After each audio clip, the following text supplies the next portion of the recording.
what I would recommend is run in circles.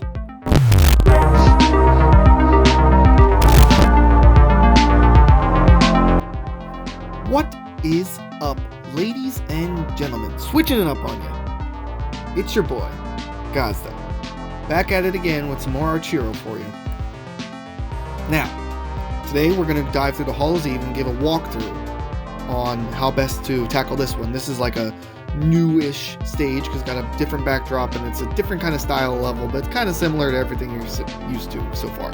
So if you like content like this, I highly encourage you to subscribe and hit that notification bell so that you never miss an upload. I'm uploading 2 to 3 times per week. And as I said yesterday, I'm going to do a Hallows Eve video, so here's the Hallows Eve video. I'm even going to spend 100 gems out of my little gem pile so I can make sure I can run this again so I can do this for you, because I'm actually filming this on October 28th. If anyone was curious, but it's premiering today when you're watching it, October 29th. So greetings from the past. Hello to the future. But without further ado, here's the gear if you're new to this. I still don't have enough money. I need 45,000 to upgrade the boomerang, so we'll get to that. But you make some significant money here. So this is a sapphire grinding level. And it can get a little crazy. But sapphires are a valuable resource, so we're going to go ahead. So I spent the 100 gems. As you can see, it's gone. And now we can spend 10 energy to run this level. So let me give you my best walkthroughs and strategies so you can take care of this. Ooh. That is probably the hardest decision. The multi-shot or the front arrow. I always go multi-shot because usually you can get, one of the arrow combos to come back again. Multi-shot, not so much. And multi-shot always hits exactly in the same direction. So like if there's some sort of wall or tombstone or something, it's going to hit them twice for sure. Versus front arrow might hit a side obstacle and miss. So I go with multi-shot in that case. Okay, so how this level is structured. Starts out fairly simple. You got 10 waves per level. And there's 15 levels. So 2 bosses. I think a boss on level 10 and then level 15. And the last boss is, it seems like it's only been 2 types of bosses so far. So, but they're the harder bosses. So I'll give you my best walkthrough on how to beat them. One of the bosses is a death mage boss. And it's an interesting attack pattern. But anyway, basically, what's hard about this level is it gets kind of crazy because there's all those coins on the floor. And they just kind of give you tons and tons of enemies to deal with. But if you do it right in the first level, you shouldn't die in the first level. You should have no problem. And there's also a countdown. So if you notice that at the top, you have X amount of time to beat the level. So you can't, I obviously have not died. I'm not that bad. To the countdown. So I don't know what happens, but I assume you die. We're going to go with headshot because there's a lot of enemies. So it might be useful. And then we're going to actually go with shadow clone, believe it or not. But let me finish one thought before I jump into another. Apparently, I guess if I'm assuming, because I've not died, that if you expire the countdown, you'll die. That's all I would imagine has happened. And then the waves come very quickly. But for my gear level, because I'm so epic and because I'm so good at this game, I don't have that problem. And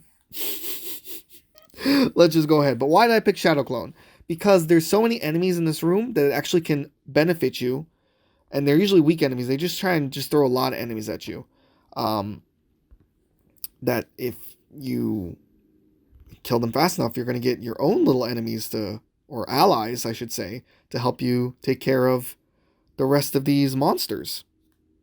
So that's why I went with it. So moves I usually wouldn't get in like my other stages, like Bloodthirst or Headshot, I would get in this level because there's just so many enemies that it actually can behoove you to actually take the skill, if that makes sense. But yeah, otherwise I would have grabbed HP boost. So, best strategy is leave the weak enemies. Let them do their thing. Focus on the enemies that can do a lot of damage. And that was going to be always the ghouls, the death scythe people, the skeletons, the ones that actually come for blood and actually are very aggro sensitive and will try and kill you at every single turn. If you take care of them, you should be fine. Move around constantly. Scarecrows, keep your distance. And you shouldn't have that hard of a problem with this. And what's really nice, we're going with Fury, because I am going to take a lot of damage, and it's actually going to help to launch all attacks.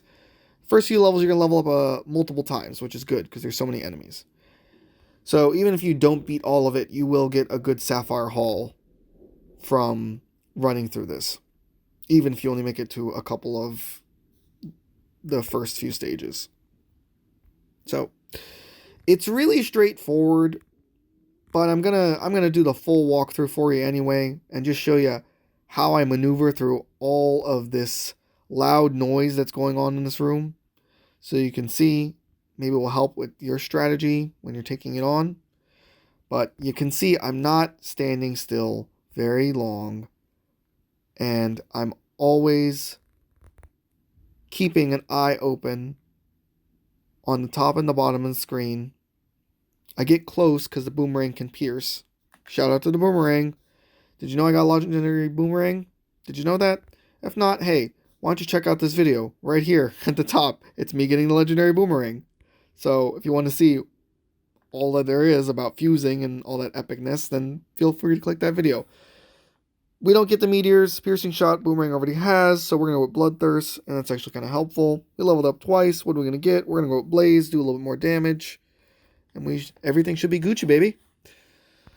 So I didn't say this obviously before, but always take HP boost when from the Angel. It's more beneficial, and then if you are at full health or very close to full health and you feel very confident stage, then by all means take the attack boost skill or crit, whatever the Angel's offering, and you should be okay. So there you go. That boss is the Bat Boss. It originally premiered in the, I want to say, what is it? Not Barons of Shadow, Lost Castle? I think it's Lost Castle. Pretty sure. But anyway, not a hard boss. Make sure you go to the end of the screen in whatever direction, so it has its room to do its whirlwind swipe, and then that gives you enough room to move through the bullet stream that it will launch upon you, so that you can see a crack and then get through it. That's the best strategy for it. It takes not a lot of practice. I think it's one of the easiest bosses you'll ever encounter in this game, and it doesn't have a lot of HP, so you can kill it fairly simple. It's just about being patient so that you don't run through waiting too long in one spot, or just being very impatient and just trying to take it out quickly. It kind of tricks you with that, because that volley actually can do some damage and kill you if you're not careful. So what you want to do is just be patient. Hit, move, hit, move. You hit, move, you win. I mean, that's the key to success in this game. Hit, move, hit, move. But here, now you're seeing we're getting the crazier levels, lots of coins on the ground, which is kind of covers up the projectiles. But you can notice I'm making sure I take out the more dangerous enemies first, which would be the Death Mage. Death Scythe, whatever. You know what?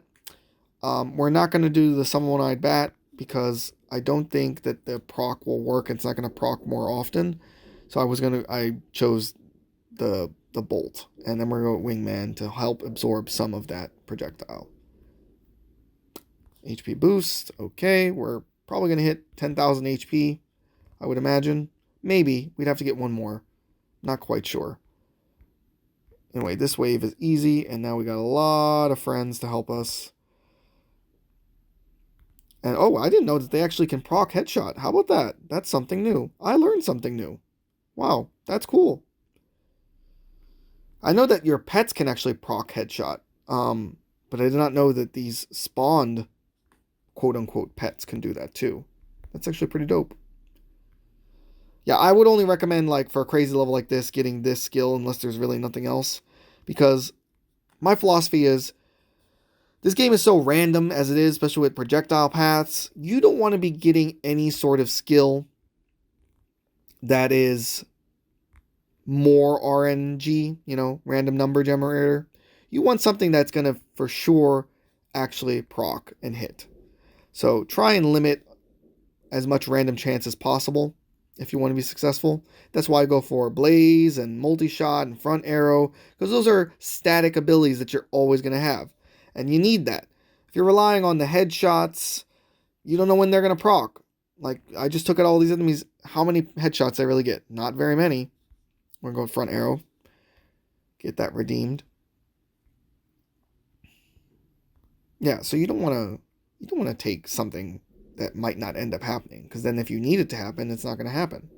You know? It's just the extra that you want to get. So, these are easy enemies, so it's just random, whatever ones I hit. Okay, the ghouls, they come first. They're more important.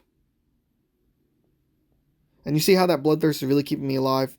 Because of the bloodthirst, I'm constantly healing, and I'm healing 122 health per kill, which is keeping me alive even though I am taking damage. As much as I'm avoiding, there's so much shit on the screen, it's kind of hard to avoid everything, especially with the coins on the ground. But it actually really helps. So, that's why Bloodthirst is pretty good for this level. And this whole level's point is just get you sapphires, so you might as well, you know? Well, sapphires and coins, but it does cost 10 energy, so it is coming at a cost. That's half of your tank right there. But we're almost to the last boss. So we'll grab an ability star. Oh wait, we are on the last boss. Sorry. We didn't get to max out level. Interesting. Okay, let's see which one it is. Okay, it is the Scythe Mage. So spins around, throws a scythe, and then 3 sides that bounce off the walls. So what I would recommend is run in circles around this stage, right? Running around circles allows you to get the most vantage, because he will throw those 3 scythes pretty often. And then he'll throw 1, which will bounce. It will boomerang. Oh, they all boomerang, actually. So it's not a hard. I think there's a harder one. But oh wow, we maxed out. Okay, hooray. Now we're definitely 10,000 health. I told you I'd hit it, but it doesn't matter because the stage is over. So yeah, best strategy. Follow what I just did. Walk in circles, throw a couple, run. Walk in circles, throw a couple, run. Not a hard boss, I don't think. And doesn't have a lot of health. I actually think that the mini versions are harder because you can't even see those sights sometimes. But yeah, that's basically the walkthrough on this one. And we leveled up too. So we get 20 gems. So it only cost me 80 gems to run this level again. That's really cool. I'm really happy about that. We don't have the money though to upgrade either my hero or to grab the talents, because I'm pretty sure, yeah, we have 31,000. It's 100,000 coins. So we're going to have to wait a while to get that one. I can almost upgrade the boomerang.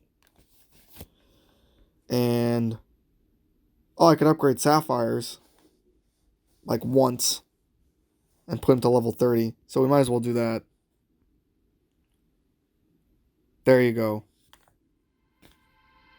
I mean, I could do it again, but nah. I want to get the upgrade to the boomerang.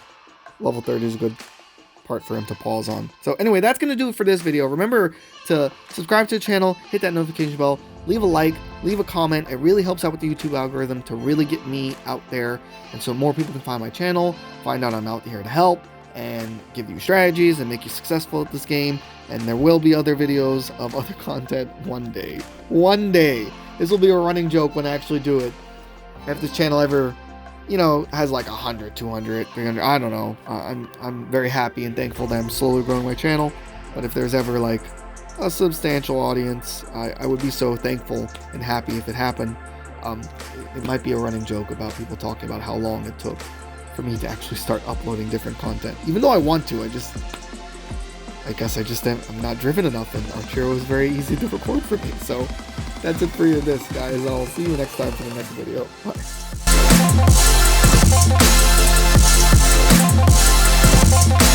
Bye.